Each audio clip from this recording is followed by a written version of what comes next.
Good evening student. आज हम discuss करने वाले हैं ब्लूम टेक्सोनॉमी के बारे में। हम ब्लूम टेक्सोनॉमी को हम डिस्कस करेंगे, दो पार्ट में डिस्कस करेंगे ब्लूम टेक्सोनॉमी को। आज जिस पार्ट को हम डिस्कस करने वाले वो पार्ट 1 है, जिसमें हम कॉग्निटिव डोमेन तक इसको डिस्कस करेंगे।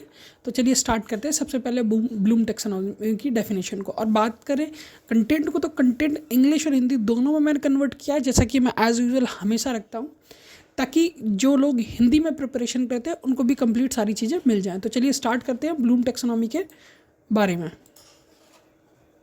सबसे पहले डेफिनेशन पढ़ते हैं। Bloom taxonomy was developed to provide a common language for the teacher to discuss exchange the learning and assessment method. मतलब ब्लूम टेक्सोनॉमी को सिंपली जो डेवलप किया गया था, शिक्षकों के सिखाने और मूल्यांकन करने के तरीके को एक कॉमन वे में रखने के लिए डेवलप किया गया था।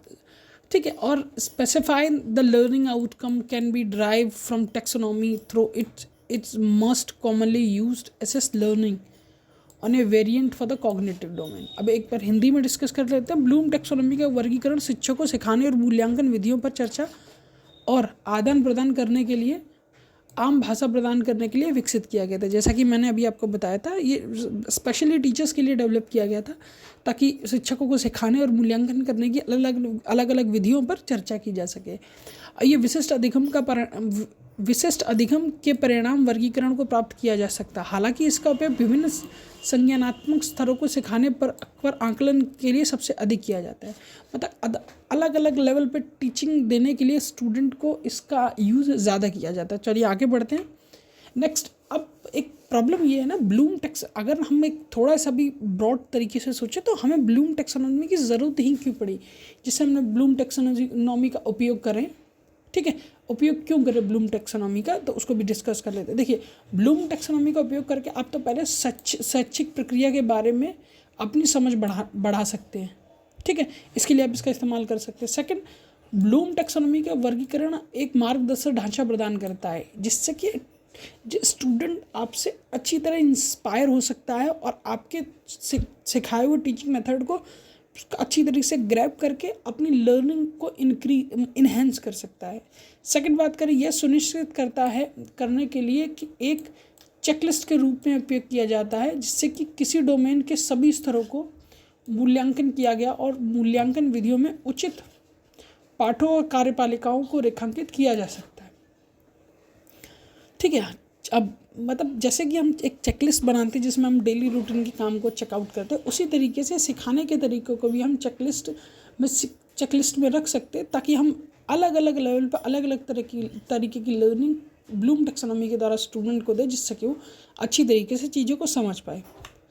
अब ब्लूम टेक्सोनॉमी दो तरह की हैं। एक तो ब्लूम टेक्सोनॉमी जिसको 1956 में डेवलप किया गया था। सेकंड, ब्लूम टेक्सोनॉमी जिसको 2001 में डेवलप किया था। पहले हम उन सारे स्टेप्स को पढ़ लेते हैं जिस ब्लूम टेक्सोनॉमी का 1956 में डेवलप किया था। सबसे पहले स्टेज पे इवेल्यूएट कीजिए, फिर इवेल्यूट करने का सिंथेसाइज कीजिए, सिंथेसाइज से एनालाइज कीजिए, एप्लीकेशन, फिर कॉम्प्रिहेंस एंड नॉलेज। अब इसमें हमने ज़्यादातर नाउन का यूज़ किया था, और इसमें हमने जो यूज़ किया था टू वर्ब फॉर्म का यूज़ किया। जैसे इवेल्यूएशन का हमने मतलब क्रिएट में, ठीक है, फिर इवेल्यूएशन को इवेल्यूएट में, analyse, apply, understand and remember, इन सारी चीज़ों को हमने चेंज किया।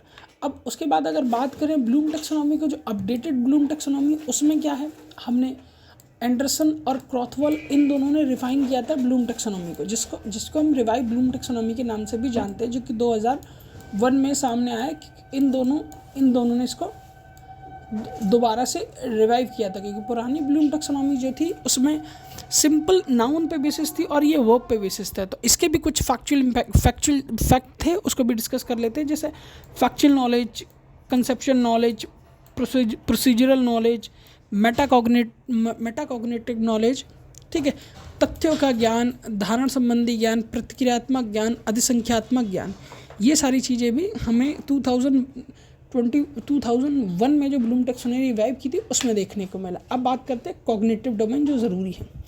ठीक है, ब्लूम टेक्सोनॉमी की लर्निंग के लिए सबसे पहला जो पार्ट है वो है कॉग्निटिव डोमेन। कॉग्निटिव डोमेन में हमने जो चीज़ें, ठीक है, उस जो ब्लूम टेक्सोनॉमी का है उसमें कम्प्लीटली एक फॉर्मेट है जिसको इवेल्युएट, सिंथेसाइज, एनालाइज, एप्लीकेशन, कॉम्प्रीहेंस और नॉलेज बेस। ये पूरा एक कम्प्लीटली स्टेप है। इस कंप्लीट को हम नेक्स्ट पार्ट में डिस्कस करेंगे, जहाँ हम साइकोमोटर, इफेक्टिव डोमेन और कॉग्निटिव डोमेन, इन तीनों को डिस्कस करेंगे। चैनल को लाइक से सब्सक्राइब ज़रूर कीजिएगा। कंटेंट इकट्ठा करने में जो कि काफ़ी ज़्यादा इंपॉर्टेंट होता है, काफ़ी ज़्यादा मेहनत लगती है। सब्सक्राइब नहीं करते, सिर्फ आप वीडियो को देख के चले जाते हैं तो थोड़ा डीमोटिवेशन फील होता है। अगर आप चैनल को सब्सक्राइब करेंगे और वीडियो को लाइक करेंगे तो काफ़ी ज़्यादा मोटिवेटेड फील होता है, जिससे कि मैं अच्छे से अच्छी वीडियो शूट करके आपके लिए ला पाता हूँ। बाकी वीडियो को कंप्लीट देखने के लिए आपका धन्यवाद। आपका दिन शुभ हो। Thank you.